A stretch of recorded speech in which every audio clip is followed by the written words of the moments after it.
आज बनाऊँगी पणा संक्रांति स्पेशल बेलपणा। बारीपटे जाइकी देखे तो बहुत सारा बेल पड़ी से कौन कली ना दीटा धरिकी चलिली रोसई घर को।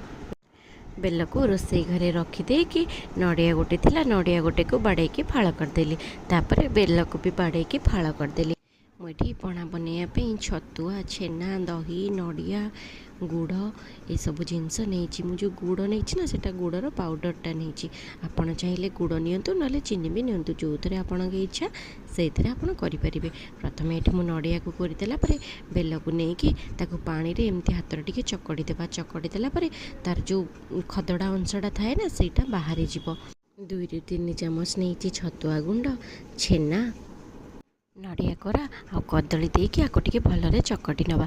चकटी जेतबेले हेजिबो ता ऊपर किछि गोलमरीच गुंड देदेबा आ दही दे देकी आमे जो गुड़ पाउडर मु नेछि ताकू भी एठी पकई दबा।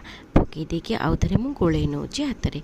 एठी हमर रेडी हे गला पणा संक्रांति स्पेशल बेल, नड़िया, गुड़, छतुआर पणा। आपण मैंने पणा संक्रांति रे एहीपरि भाव में बेलपणा थे घरे ट्राए करूँ। यार टेस्ट किपर लगुच मत कमेंट रे जनइबे। जदि मो भिडियोटी पसंद आपण मानकु तेबे मो चैनल को लाइक करेंगे, शेयर करेंगे, सब्सक्राइब करेंगे। रोची नमस्कार, जय जगन्नाथ।